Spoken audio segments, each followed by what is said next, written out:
대선을 60여일 남겨두고 제1야당 국민의힘 선대위 내홍이 심상치 않습니다. 분란을 수습하고 새로운 모습으로 거듭날 수 있을까요? 자, 민주당 선대위 상황까지 더불어민주당 선대위 대변인 현근택 변호사 그리고 국민의힘 선대위 상임공보특보단장 김경진 전 의원 두 분과 짚어보겠습니다. 어서 오십시오. 안녕하세요. 예, 자 오늘 국민의힘 상황부터 좀 봐야 될 것 같은데요. 지금 갈등이 최고조에 이른 국민의힘 선대위 원점에서 세 판짜기에 들어갔습니다. 어제 하루는 말 그대로 혼돈의 연속이었는데요. 시시각각 급변했던 상황들 박석원 앵커가 먼저 정리해드립니다. 네, 어제 하루 국민의힘 선대위는 그야말로 혼돈의 카오스입니다. 각종 신년 여론조사에서 국민의힘 윤석열 후보의 지지율 하락세가 뚜렷해졌죠. 갈등에 불이 떨어진 김종인 총괄선대위원장, 어제 오전 9시 선대위 회의 직전 선대위 전면 개편이라는 초강수를 던졌습니다. 윤석열 후보, 즉각 공개 일정을 모두 취소하고 여의도 당사로 돌아왔죠. 이후 상황이 더욱 정신없이 돌아갑니다. 먼저 여러 논란을 불렀던 신지혜 수석 부위원장이 합류 2주 만에 잦은 사퇴를 했고요. 긴급 의원총회가 소집됐습니다. 이 자리에서 김기현 원내대표, 김도읍 정책위 의장 등 4명의 공동선대위원장, 그리고 임태희 총괄상황본부장에다가 김한길 새시대 준비위원장까지 릴레이 사의 표명을 했습니다. 이뿐만이 아닙니다. 의원총회 직후 국민의힘 소속 의원 전원이 당직 사퇴를 선언했는데요. 선거를 2달여 앞두고 그야말로 선대위 해체를 감행한 겁니다. 그런데 이 과정에서 김종인 총괄선대위원장까지 사퇴하는지를 두고 혼선이 빚어지기도 했는데요. 사의를 표명한 것으로 공지했다가 결국 번복됐죠. 이를 두고 당내에서 각기 다른 정치적 해석이 나오기도 했습니다. 의총에서는 특히 이준석 대표를 향한 비판도 쇄도했다고 하는데요. 공개적으로 사퇴 요구까지 나오면서 이 대표 거취 문제도 당 쇄신 논의의 마지막 변수가 될 수 있다는 관측이 나오고 있습니다. 네, 자 혼돈의 하루 박석원 앵커가 정리를 해줬습니다. 오늘 이제 두 분과 얘기를 나누는데 국민의힘 상황이 좀 상황인 만큼 양해를 해주시면 오늘 김경진 변호사께 조금 질문이 집중될 수 있을 것 같습니다. 자, 릴레이 사의 표명이 있었고요. 이렇게 되면은 지금 후보하고 김종인 위원장 크게는 이 두 분이 남았다 이렇게 보면 됩니까? 그러니까 선대위의 지도부가 지금 사의 표명을 했기 때문에 이제 실무진들은 저 같은 실무진들은 남아서 그대로 실무를 누군가는 실무를 해야 통상 되니까요. 업무는 그대로 진행되고 있고요. 예. 뭐 대변인단, 공보단 또 각 조직단이 직능단이 그대로 진행이 되고 있고 다만 핵심 지도부가 지금 사의 표명을 했기 때문에 이 지도부 구성과 관련해서 이제 후보와 또 김종인 위원장의 어떻게 보면 의사결정 과정이 남아있다 이렇게 보시면 될 것 같습니다. 아, 그렇군요. 본부장급 이상만. 예. 자, 이 선대위 전면 개편 어제 오전에 김종인 위원장이 전격 발표하면서 시작이 됐는데 자, 윤석열 후보 패싱 논란이 이렇거든요. 이 전혀 그 발표할 때까지 교감이 없었던 겁니까? 그러니까 전혀는 아니고요. 전혀는 아니다. 그러니까 그 전날 저녁에 총괄본부장이 이제 6분이 계시지 않습니까? 근데 아마 본부장들 사이에 최근에 여러 가지 상황이 안 좋고 국민들의 정서와 괴리된 부분이 좀 있으니 선대위 쇄신을 위해서는 총괄본부장들이 이 사직을 하고 뭔가 새로운 기풍을 좀 넣어야 되는 것이 아니냐 이런 의견들이 아마 물밑에서 돌았던 것 같고요. 그런 상황의 일정 부분이 아마 후보에게도 교감이 됐던 걸로 보고가 됐던 걸로. 상황은 교감이 됐었다 정말. 그리고 신재 새시대 준비위원회 수석 부위원장 같은 경우도 아마 이렇게 사의를 표명할지도 모르겠다 이런 가능성이 아마 후보에게 보고가 됐었다는 것 같고요. 근데 이제 총괄 공동선대위원장 또 상임선대위원장 김병준 위원장님 포함한 이런 분들까지 전부 릴레이로 사의 표명할 것인지에 대해서는 후보가 예상을 못했던 것 같고 근데 김종인 위원장께서 어제 오전에 그 말씀을 하시면서 결국은 선대위 핵심을 이루고 있는 지도부들이 릴레이 사의 표명을 했고 그 부분에서는 후보가 정확히 예상을 못하셨던 것 같아요 보면. 아, 그러니까 전체적인 어떤 상황에 대해서는 파악을 하고 있었는데 이게 어제 이렇게 던져질 줄은 몰랐다 이렇게 시점하고 그다음에 이렇게까지 크게 갈 거라고는 생각을 못했던 것 같아요. 어제 그 의원총회 이후에 나왔던 속보들이 굉장히 혼란스러웠던 저녁이었었는데 김종인 총괄선대위원장을 포함해서 전원이 사의를 표명했다. 이렇게 처음에 전해졌다가 이게 아니다 이렇게 전해지면서 이제 해프닝이 좀 있었거든요. 네, 이건 네. 어떻게 된 일입니까? 그거는 아마 이영수 수석 대변인이 해명을 공지한 걸로 알려져 있는데요. 예. 그러니까 이제 대변인실에서 기자들에게 공지를 하는데 예. 대변인실 그다음에 공보단 이제 저 같은 공보특보단은 지금 캠프가 있는 대합빌딩 9층에 지금 위치를 하고 있고요. 김종인 위원장님하고 그다음에 임태희 실장 이런 분들도 후보 사무실은 당사 6층에 지금 사무실이 있거든요. 예. 근데 아마 수석 대변인께서 김종인 총괄 상임위원장께 이제 확인을 하려고 했었는데 연락이 잘 안 돼서 예. 아마 그 김종인 위원장이 바로 옆방에 계시는 임태희 실장께 확인을 구했던 것 같아요. 예. 근데 임태희 실장께서 이게 지금 전체적으로 후보에게 다 사표를 내고 사직 의사를 표명하면서 예. 후보의 재신임을 묻고 여기서 새로운 쇄신을 구하는 거니까 당연히 김종인 총괄 상임선대위원장도 사직 의사를 표명한 것이 아니겠느냐 이런 답을 듣고 아마 기자들에게 공지를 했었는데 예. 나중에 그 부분이 아마 임태희 실장이 조금 잘못 파악이 돼서 중간에 전달된 부분이어서 급박한 와중에 그러니까 의사를 조금 잘못 파악한 예, 그래서 이것이 전해진 것이다. 네, 그래서 수정 공지가 나간 걸로 그렇게 알고 있습니다. 알겠습니다. 자, 선거 60여일 남았는데요. 김종인 위원장이 그야말로 이제 후보도 정확히 그 시점까지 알지 못한 시점에서 극약 처방을 내린 이런 상황 아니겠습니까? 네네. 어떻게 보십니까? 좀 이해가 안 가죠. 이런 상황이 사실은 예전에 본 적이 없잖아요. 그러니까 김종인 총괄선대위원장이 어제만 해도 뭐 의총에서도 본인이 마치 다 이제 개혁을 주도할 것처럼 이렇게 했었잖아요. 쇄신하겠다. 네. 근데 그거조차도 며칠 전하고 완전히 바뀐 거잖아요. 쇄신 안 한다 이랬거든요. 네. 이준석 전면 대표는 계속 개편은 좀 쇄신을 불가능하다. 예. 그렇죠. 그러니까 이준석 대표는 계속 쇄신해야 된다 그랬고, 근데 윤석열 후보는 뭐 그건 악의적인 공격이다 그러면서 그다음에 김종인 총괄도 약간 지금 만약에 이걸 쇄신하면 선거 못 한다 이런 입장이었거든요. 갑자기 바꾼 것도 좀 이상하고 물론 뭐 지지율 영향 미쳤겠죠. 근데 어제 의총만 하더라도 김종인 총괄 선대위원장이 마치 정권을 갖고 이거를 다 개혁할 것처럼 했는데 지금 뭐 말씀은 뭐 들어보면 이해는 갑니다만 사퇴한다고 얘기가 나왔단 말이에요. 다시 예. 뒤집었고 이게 굉장히 이제 내부에 혼란스럽다. 사실은 다른 분은 모르겠지만 김종인 총괄 선대위원장이 사퇴하냐 마냐는 굉장히 중요한 문제잖아요. 예. 왜냐하면 이게 모셔올 때도 굉장히 어렵게 모셔왔기 때문에 그걸 단순히 의사소통만의 착오라고 할 수 있겠느냐. 뭐 내부에서 굉장히 어떤 심각한 다른 문제가 있지 않은가. 많은 국민들이 아마 궁금해할 것 같습니다. 지금 근데 전해진 이제 거 뭐 굳이 이게 네. 뭐 이런 걸 상세하게 해명하는 것도 우스운데 이제 예. 두 건물이 따로 떨어져 있고 김종인 위원장님 바로 옆방이 임태희 실장 방이에요. 예. 그리고 김종인 위원장님의 복심이 사실은 임태희 실장님이시거든요. 예. 그러다 보니까 이런 상황이 생겼던 것 같아요. 그렇군요. 복심인데 김종인 위원장에게 이제 불리한 말을 일부러 흘렸을 리는 없을 테고 그냥 네, 해프닝이다. 그러니까 전체적인 맥락 예. 속에서 보면 대부분의 상임 또는 공동 선대위원장이 사표를 내는데 예. 김종인 위원장님만 거기에 빠지는 것도 사실은 또 생각해보면 모양이 이상하잖아요. 예. 보면 그래서 네. 아마 임태희 실장께서는 당연히 같이 들어가실 것이다 이렇게 생각을 추정을 한 것 하고 같다. 얘기를 하셨던 것 같아요. 알겠습니다.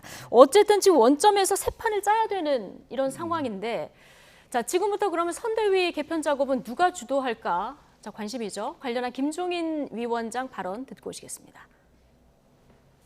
여기 다른 부분이라고 전혀 없고 후보가 그런 결심을 하느냐를 기다리고 후보한테 전부 다 사의를 표명했다니까 이제 후보가 알아서 결정을 할 거겠죠. 어저께 얘기를 했으니까 그거는 바꾸는 거에 대해서는 나도 생각을 똑같이 하고 있는 거죠. 네. 김종인 위원장 오늘 광화문 개인 사무실로 출근했고 윤석열 후보도 지금 오늘 일정 없이 선대위 이제 구상 작업에 들어갔다 이렇게 전해지고 있는 상황인데 김종인 위원장 얘기를 들어보면 윤석열 후보가 오늘 중으로 선대위를 개편할 거다 이렇게 얘기를 했거든요. 자, 그거는 이제 후보 결심과 예. 또 의사결정에 얼마만큼 숙고의 시간이 필요하느냐 이제 이 부분에 따라 달려 있을 거고요. 네. 제가 아는 한 아마 어제 지금 김종인 위원장께서 예. 자신이 생각하는 구상안을 후보께 아마 다 보고를 드린 걸로 알고 있고요. 그 안을 가지고 후보께서 어떤 방식으로 수용하느냐, 그대로 수용하느냐, 혹은 변형이 있느냐 이런 부분 숙고하시지 않을까 싶어요. 예. 그러면 지금 선대위를 새롭게 구성하는 거는 윤석열 후보에게 주도권이 있는 겁니까? 아니 후보가 당연히 대도 후보가 모든 것을 결정하는데 네. 당연히 후보가 결정을 하는 거고 예. 후보 결정을 위한 어떻게 보면 기초 자료로서 안을 예. 초안을 김종인 위원장께서 만들어서 후보에게 넘겼다 이렇게 보시면 될 것 같고요. 이제 김종인 위원장은 어쨌든 우리 사회에서 정치적으로 예. 거물이고 원로고 또 그만한 안목과 지혜가 있는 분 보기 쉽지 않지 않습니까? 예. 그래서 김종인 위원장에 대한 신뢰가 다들 깊으니까 그렇게 초안을 만들어서 뭐 보낸 것 같아요. 아, 신뢰가 많으니까 그 두 분이 의논해서 이제 짤 가능성이 가장 높다 이렇게 보시면 그러니까 어제 돼요. 이미 예. 이제 보고하고 의논을 예. 했던 걸로 알려져 네. 있고요. 그다음에 이제 최종적으로 후보의 결심 또는 그 안에 대해서 어떻게 보면 변형을 할 것인지 네. 예, 뭐 그런 과정 중에 있지 않나 싶습니다. 최종적으로 이제 후보의 결심만 남았다 분석을 해주셨는데 어떻게 세 판이 짜질 것 같습니까? 근데 지금 상황을 보면 이제 김종인 총괄 선대위원장은 뭐 직접 관여를 안 하는 상황으로 보이잖아요. 지금 언론 보도는 저희도 알 길은 없습니다. 근데 언론 보도에 의하면 김종인 뭐 배제설도 나오고 있거든요. 그러니까 한마디로 얘기하면 어제 상황을 약간 화를 냈다. 쿠데타 아니냐.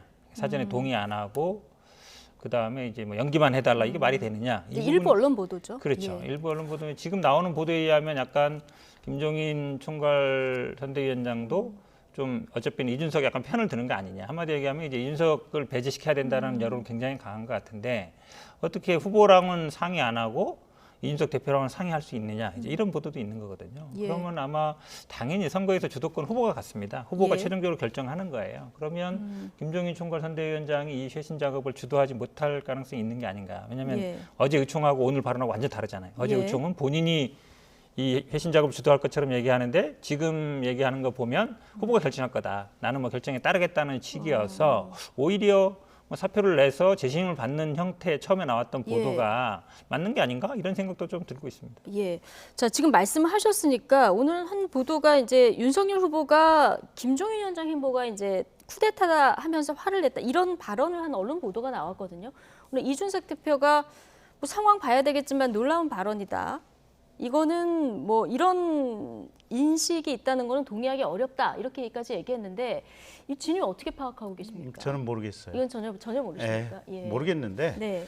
어쨌든 지금 김종인 위원장께서 계속해서 반복적으로 해온 얘기가 후보의 동선, 메시지, 그다음에 일정 관리가 네. 굉장히 효율적이면서도 유기적이고 명확하게 이렇게 이루어질 수 있는 선대위의 의사결정 체계가 필요하다. 예. 그래서 그 부분을 자신이 비서실장이 돼서라도 직접 하겠다. 네. 지금 이렇게 그렇죠. 이제 얘기를 하신 부분이고요. 아마 김종인 위원장께서 이 새로운 안을 짠 것도 아마 그런 부분을 그런 목적을 염두에 두고 아마 새로운 선대위 구성안을 짜셨을 것으로 생각이 되는데 저는 그 언론 보도의 진위, 그러니까 김종인 비대위원장의 배제 여부에 대한 그 언론 보도의 진위는 전혀 알 길이 없고 사실 아는 네. 전혀 없는데 어쨌든 김종인 위원장께서 말씀하신 그 방향과 맥락은 100% 맞는 예. 얘기예요 보면. 근데 실제 그러면 그 담당할 분이 김종인 위원장일지 혹은 다른 분이 될지 그런 부분은 혹여 뭐 후보가 다른 생각을 하실 수도 있죠. 근데 네. 어쨌든 제 생각에는 그럴 가능성은 매우 적지 않나라는 것이 제 개인적인 지금 추정이긴 한데 모르겠어요. 보도가 예, 어떤 알겠습니다. 과정을 통해서 나왔는지. 어쨌든 이 보도는 또 전원이기 때문에 네. 이건 좀 확인할 방법이 없는 이런 상황이고요. 자, 이준석 대표 거취도 지금 관심인데 어제 의총에서 그 대표를 향한 비판 목소리도 좀 있었던 것으로 네. 알려지고 있고 이준석 대표는 나는 사퇴는 안 한다. 여기까지 입장을 밝힌 상황이고 아마 오늘 오후에 입장이 나올지를 주목해서 봐야 되는데 어쨌든 어제 현역 의원 전원이 지금 당직을 던진 이런 상황 아니겠습니까? 네. 이거는 이준석 대표에 대해 좀 압박이다. 이런 측면이 있을까요? 제 개인적인 평가로서는 저도 그렇게 생각을 하고 있고요. 어쨌든 오늘 이제 보도를 보니까 그 김용호 전 국회의장께서 아마 이준석 대표에 대해서 여러 가지 쓴소리를 많이 하셨더라고요. 예. 보도에도 올라와 있고. 그래서 이게 선거라고 하는 것은 상대방하고 격렬한 어떻게 보면 이게 대결의 구도인데 상대방이 치는 공에 대해서는 블락킹을 안 하면 블락킹조차도 할 생각도 안 하면서 자기 쪽으로 공을 계속 때려대고 있지 않느냐 이런 강한 비판이시더라고요. 근데 예. 어쨌든 그런 생각들이 지금 정권 교체를 바라는 국민들이나 또 당 내부에서 많이 있다. 이런 부분은 명확한 것 같습니다. 예. 어제 이준석 대표가 뭐 이거 진심으로 한 얘기는 진담으로 한 얘기는 아니시겠지만 조수진 최고위원 자리에 안철수 후보 임명할 수도 있다. 이런 돌출 발언을 하지 않았습니까? 이건 누가 봐도 현실적으로 불가능한 이야기인데 이런 얘기까지 던진 속내 뭐라고 보십니까? 일단 뭐 현실성은 없을 것 같고요. 네. 한마디로 얘기하면 어제 이제 원내대표랑 뭐 정책위 의장들이 사임을 네. 했잖아요. 그게 아마 본인에 대한 사퇴 압박일 것이다. 왜 그러냐면 선대위직 사임하는 거는 이해가 가죠. 왜냐하면 선대위 문제니까. 근데 당직을 내려놓는 거는 지금 직접 관계는 없거든요. 그러다 보니까 당연히 이 질문이 나왔을 때 과거의 예를 보면 지금 집단 취재가 아니기 때문에 최고위원 사임한다고 해서 당대표가 사임하는 건 아닙니다. 규정상은. 당헌 당규상. 그런데도 만약에 최고위원들이 사퇴하게 되면 어찌 보면 현실적인 압박을 받거든요. 그러면 이제 지난번에 뭐 손학규 전 대표 얘기 때처럼 다시 임명하면 된다. 이제 그 얘기이기 때문에 한마디로 얘기하면 나는 대표 물러날 생각이 없다. 그러면서 어찌 보면 이제 뭐 윤석열 측근으로 얘기했던 권선동 사무총장이 왜 안 물러나느냐 이게 묻는 거잖아요. 그러니까 제가 보기에는 권선동 사무총장이 물러난다 해도 본인은 물러날 생각이 없고 최고위원들이 만약에 사임하면 나는 재임명을 하겠다. 물론 그 임명 절차도 보니까 간단치는 않은 것 같아요. 전국위를 거쳐야 된다든지 그 자세히 모르겠습니다만 쉽지는 않은 것 같은데 어쨌든 나는 물러날 생각이 없다. 그러니까 안철수 대표 얘기한 거는 아마 지난번 합당할 때 보궐선거 이후 합당할 때 사실은 비워뒀었거든요. 그때 뭐 안철수 대표 쪽에 사람 임명할 수도 있다 이런 얘기 있었기 때문에 아마 순간적으로 그렇게 얘기한 것 같습니다. 순간적으로 근데 나온 이게 거죠. 그러니까 이제 민주당이나 이재명 후보를 지지하는 국민들 입장에서 보면 상대편 정당에 있는 당 대표 이준석 당 대표의 언동에 대해서 굉장히 박수치고 우리 편이다라고 하는 느낌을 받으실 수 있겠지만 어쨌든 정권 교체를 바라는 그런 국민들의 입장에서 보면 최근에 이준석 대표 언동이 굉장히 실망스러운 대목이 분명히 있고요. 어제 그 안철수 대표를 최고위에 이제 뭐 하겠다고 하는 것은 농담이겠죠. 근데 이 엄중한 시기에 그런 식의 농담을 어떻게 보면 또 다른 상대잖아요. 보면 이재명 후보만 상대가 아니고 또 안철수 후보도 역시 또 다른 지금 대통령 후보인데 그런 분에 대해서 뭐 듣기에 따라서는 이게 인신모욕적으로 들릴 수 있는 발언을 공당의 대표께서 하시는 것도 사실은 좀 부적절했다라는 생각도 좀 들고요.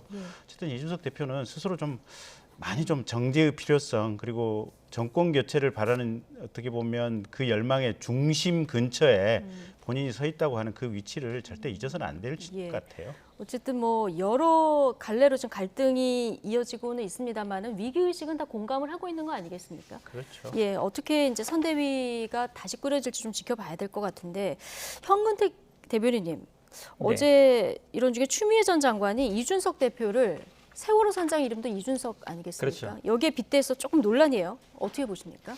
뭐 적절하지 않죠. 사실은 이제 뒤에 아마 그래서 가만히 있으면 뭐 후보도 국민의힘도 가라앉는다 이 표현은 삭제한 것 같은데 제가 보더라도 사실은 뭐 이름이 같기 때문에 뭐 이제 이준석 대표가 이제 그렇게 가만히 있으면 이긴다 이거를 이제 비판하고 싶었던 것 같은데 그거를 이제 비유를 세월호 선장이 이준석이었기 때문에 거기에 비유한 건 제가 봐도 사실 적절치 않죠. 그 사고가 어떻게 되는지 전 국민이 다 알고 있고 그거에 대해서 물론 잘못했죠. 그때 당시에도 선장이라면 잘못한 건 있지만 이거를 정치적으로 표현하는 건 제가 봐도 적절하지 않은 것 같고 그래서 아마 뒤에 부분은 좀 삭제를 한 것 같습니다. 뒤에 부분을 삭제한 것 같다. 어떻게 보십니까? 이제 지도자 내지는 지도자급 정치인들 같은 경우는 특히 말을 해야 될 때 또 말을 참아야 될 때를 명확하게 좀 구별을 하셔야 되는데 추미애 대표 같은 경우는 저 순간에 일단 그 구별이 조금 덜 되신 것이 아닌가라는 생각이 되고요. 말을 한다고 하더라도 적절한 언어와 적절한 비유를 하셔야 되는데 저 경우에는 사실은 아직도 유가족들 마음속에 얼마만큼 대못이 밖에 있겠습니까? 전 국민의 마음속에 여전히 못이 살아있는데 많이 부적절하다고 밖에 볼 수가 없습니다. 두 분 다 부적절하다. 자, 이렇게 얘기를 해주셨고요. 어쨌든 이제 선대위 쇄신을 통해서 윤석열 후보 지지율 지금 많이 떨어져 있는데 이것도 극복을 할지 좀 지켜보도록 하고요. 자, 민주당으로 가보겠습니다. 자, 이재명 민주당 후보는 좀 정책 행보, 특히 경제 행보를 계속하고 있는 이런 상황인데 좀 원팀 행보에 좀 힘이 실리는 이런 모습입니다. 정세균 전 총리와 조금 전에 같이 했고요. 내일은 이낙연 전 대표하고 광주를 간다고 네네. 해서요. 예. 기본적으로 뭐 저희들은 이게 비교가 되고 있죠. 당 네. 대표 송영길 대표와 관계와도 어쨌든 잘 되고 있고, 그 다음에 경쟁을 했던 지금 뭐 이낙연 후보라든지 정세균 후보도 같이 하고 있는 거거든요. 한마디로 얘기하면 저희들이 자력으로 어쨌든 상대방이 못해서 저희들이 약간 지지로 오른 것도 있지만. 여론조사에 따라 다르긴 합니다만 이제 어쨌든 30대 중반의 박스권은 좀 벗어난 것 같긴 한데 네. 그렇다고 해서 40%를 훌쩍 뛰어넘는 그런 이제 여론조사 결과가 전부 나오는 건 아니거든요.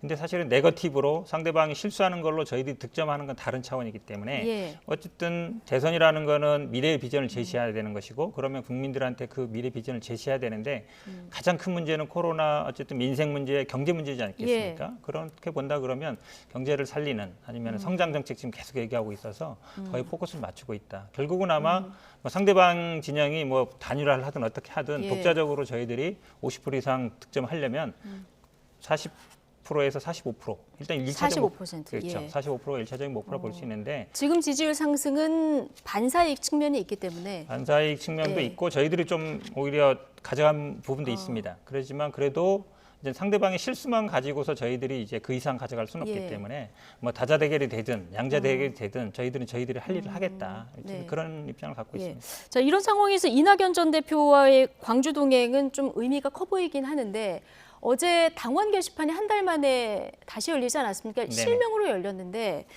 여기에서 이제 뭐 후보 교체 이야기도 등장하고 좀 시끌시끌했다고 합니다.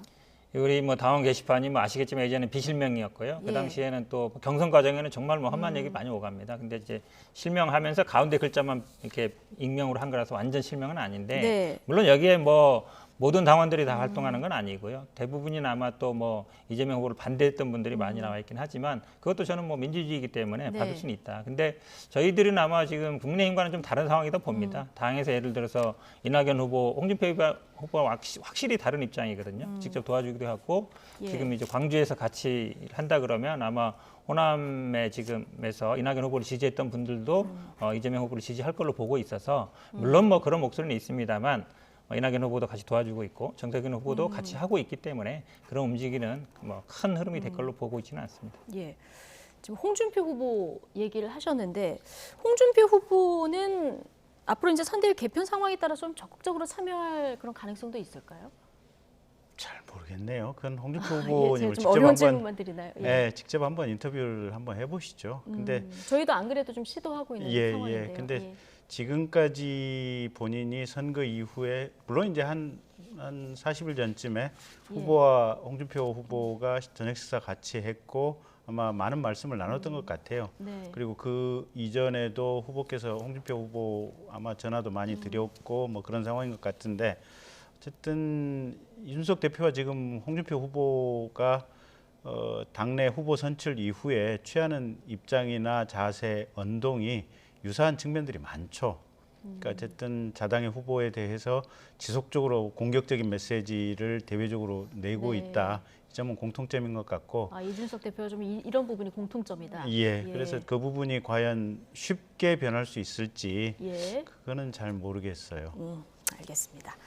자, 민주당 얘기하고 있었으니까요. 이재명 후보 오늘 신년 기자회견도 가졌는데요. 네, 이재명 후보 최근에 이제 전국민 재난지원금 얘기를 다시 꺼내 들었고요. 이거를 오늘 얘기 들어보니까 소비 쿠폰으로 지원을 하게 되면은 전 국민도 지원을 하게 되고 소상공인도 지원을 하게 되는 이게 일석이조다 이런 취지의 이제 얘기를 한 이런 상황인데 이제 예산 관련해서 이미 이제 새 예산이 편성된 게 있지 않습니까? 조금 네네. 전에 저희 일부에서 박수현 청와대 국민소통수석 모시고 얘기를 들어봤는데 일단 1월에 피해 이제 보상 소상공인 피해 보상한 것은 607조 올해 예산이 있기 때문에 여기서부터 이제 쓰면 된다 이런 얘기를 들을 수 있었거든요. 어떻게 그 갖고는 부족하다는 거죠. 부족하다? 네, 지금 예. 말씀하시는 이제 이재명 후보의 얘기도 대부분 이제 소상공인 지원에 대한 얘기입니다. 50조 네. 얘기도 왜 그러냐면 이제 윤석열 후보가 50조 얘기를 했었고 뭐 김종인 총괄 이제 100조까지 얘기했었는데 이재명 후보는 그럼 지금 하자. 왜 하필이면 선거 끝나고 해야 되느냐. 소상공인 지금 급하다. 예. 왜냐면 근데 지금 일단 예산에서 먼저 이제 잡혀 있는 부분부터 먼저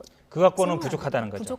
부족하기 예. 때문에 사실은 이제 추가로 하자는 것이고 예. 이 50조 얘기는 소상공인 지원에 대한 얘기입니다. 이 손실보상금에 대한 얘기는 만약에 이제 추경을 편성한다 그러면 예를 들어서 여야 합의라든지 아니면 정부와 얘기라든지 그때 가서 만약에 그럼 코로나로 인한 피해는 소상공인만 보는 건 아니거든요. 그렇다 네. 본다 그러면 추가적으로 할 수 있는 게 아니냐. 지금 얘기하는 소기 쿠폰은 계속 그렇게 해왔던 거예요. 예. 결국은 그게 소상공인한테 도움이 됩니다. 왜냐하면 그 지역에서 기간을 정해놓고 쓰기 때문에 뭐 슈퍼라든지 뭐 식당이라든지 쓰는 거 아닙니까? 그러면 일석이조 아니냐 하는 거지만 지금 방점은 어쨌든 네. 소상공인 지원 우선.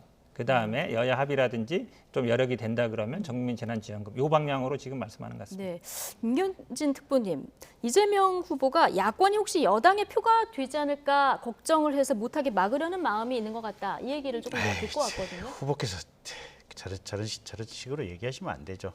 그러니까 이렇게 얘기하면 안 된다. 예, 윤석열 후보가 일단 소상공인 50조 지원은 윤석열 후보가 먼저 얘기를 했던 부분이고 윤석열 후보의 일관된 입장은 어차피 예산이라고 하는 것이 행정부, 그러니까 기재부에서 편성을 해서 이게 국회로 넘어오면 국회에서 심의를 해서 의결을 통해서 통과를 시키면 예산이 확정이 되는 거잖아요. 네. 그럼 예산 편성은 행정부, 예산에 대한 심의, 의결, 통과는 국회 이렇게 나눠져 있잖아요. 그러면 윤석열 후보 입장은 자 그러면 정부 여당이 지금 사실상 한 몸이니 정부에서 예산 편성을 해가지고 국회에 넘어오면 이 50조 소상공인 지원에 대해서 우리 야당에서도 윤석열 후보도 전폭적으로 지지하고 통과시키도록 하겠다. 네. 지금 이런 입장을 누차 밝혔기 때문에 예. 무슨 이재명 후보께서 저게 뭐 무슨 표 어쩌고 하시는 말씀은 지금 상황에 정확히 맞는 말씀은 맞지는 아니다. 않다. 예. 한마디 좀 반박을 하면요. 사실은 뭐 맞습니다. 지금 예산 편성은 당연히 정부에 있고 심의 의결을 국회 하는 게 맞는데 보통은 이제 근데 추경 같은 경우는 여야 합의로 먼저 어느 정도 만들고 왜냐면 지금 정부나 지금 문재인 정부는 임기 말이기 때문에 뭐 추경 편성이라든지 이거에 대해서 크게 사실 어찌 보면 적극적이지 않을 수 있거든요. 말씀처럼 아까 박수현 수석 얘기처럼 예산 있는 거 먼저 쓰자라고 얘기할 수 있는데 사실은 지금 여당이나 야당인 경우는 또 선거 앞두고 있는 면도 있지만 소상공인 이번에 이 방역을 좀 더 엄하게 하고 있잖아요. 오미크론 때문에 이게 있다 그러면 사실은 현장에서는 그런 목소리가 있는 겁니다. 그러면 아마 윤석열 후보가 이거를 얘기한 이유도 있는 거예요. 네. 그럼 당연히 여야 합의를 어느 정도 한다 그러면 정부 입장에서도 예산을 짤 명분이 생기는 예. 거거든요. 그렇게 본다 그러면 왜 네. 이거를 굳이 선거 끝나고 할 필요 있느냐. 지금 당장 여야 합의로 오히려 국회에서 합의하고 그다음에 정부 보고 그 네. 추경 예산을 짜라라고 얘기할 수도 있는 거 아니냐 이렇게 예. 얘기하는 겁니다. 지금 얘기 나온 것 중에 이제 예산 편성 권한 이거 가지고 이재명 후보가 얼마 전 한 인터뷰에서 기재부가 지금 예산 편성 권한을 갖고 있지 않습니까? 이거를 띄어서 청와대 직속이나 총리실 직속으로 바꿀 필요가 있다 이렇게 얘기를 했거든요. 어떻게 보십니까? 거의 뭐 나라를 들어먹자는 얘기죠. 아 그렇게까지 보십니까? 예. 그러니까 지난번에 이재명 후보가 최초의 기본소득 얘기를 했었잖아요. 민주당 당내 경선할 때도 이건 포퓰리즘의 극치다. 사실은 이번에 징계받고 있는 민주당 그 제주대 이상희 교수 같은 경우도 이재명 후보 얘기처럼 기본소득 한 달에 8만 원씩을 주게 되면 나머지 복지 정책이라든지 국가가 여러 가지 사회 안전망 구성을 위해서 필요한 사실상의 사업은 단 하나도 못하게 된다. 예. 이거는 국가를 망치는 얘기다라고 이상희 교수가 주장을 했다가 사실은 징계까지 받게 된 상황이잖아요. 그래서 지금 이 당내 경선 토론 과정을 거치면서 이재명 후보가 그러면 기본소득 안 하겠다, 유보하겠다 이런 식으로 지금 입장을 네. 바꿔버린 거 아니겠어요. 근데 이게 기재부의 예산 편성이 그러니까 청와대 사실은 뭐 같은 행정부 안에서 기재부로 약간 분리되어 있는 상황 속에서도 지금 이런 이재명 후보의 이런 포퓰리즘 리스크가 있다고 지적하는 상황인데 이 예산 편성권을 청와대로 가지고 가서 직접 행사를 한다? 그럼 대한민국이 제가 볼 때는 베네수엘라 되는 것은 뭐 그냥 순식간의 일이라고 생각이 되고요. 예. 미국 같은 나라는 예산 편성권조차도 예. 사실은 의회에 있습니다. 의회에 있다. 예, 예. 그래서 이재명 후보의 저 말씀은 예. 지금 뭐 헌법 원리라든지 이런 부분과 관련해서도 너무 지나치게 과한 말씀이다. 네, 오늘 이렇게 김경진 특보께서 좀 강하게 비판을 해주셨는데 의회에 그 예산 편성 권한이 있다는 얘기 지금 해주셨는데 이거 심상정 후보도 얘기를 했거든요. 그렇죠. 그러니까 결국은 뭐 이거는 뭐 제도적인 문제이기 때문에 뭐 헌법 위반까지는 문제는 아니고요. 네. 왜냐하면 법으로 정할 수 있는 문제입니다. 예. 근데 이제 예전에 우리 기획하시면 있겠지만 예전에는 기획예산처에서 예산을 짜고 재경부에서 집행하고 이랬었거든요. 근데 이제 하나로 모아놨거든요. 그러다 보니까 이제 기획예산처가 기획재정부가 굉장히 힘이 세진 부처가 된 게 아니냐 싶기. 근데 사실은 지금 말씀하시지만 청와대에 있든 총리실 밑에 있든 나중에 결국은 국회 심의를 받게 돼 있습니다. 국회 심의 받으면 여야 심의를 받는 거거든요. 그래서 저는 오히려 국회에서 예산 미국처럼 짜고 심의하는 건 우리나라 구조는 좀 안 맞는 것 같아요. 우리나라 예. 구조는 기본적으로 행정부와 입법부가 좀 분리되어 있는 상황이기 때문에 일단 예산 편성은 행정부에서 하는 게 맞고 그다음에 심의는 이제 국회에서 하는 게 맞기 때문에 국회에서 다 갖고 오는 건 제가 보기엔 현실성이 좀 없어 보입니다. 예, 알겠습니다. 자, 60여일 남은 대선 주요 이슈들 오늘 민주당 선대위 대변인 현근택 변호사 그리고 국민의힘 선대위 상임공보 특보단장 김경진 전 의원 두 분과 짚어봤습니다. 오늘 여기까지 듣겠습니다. 고맙습니다.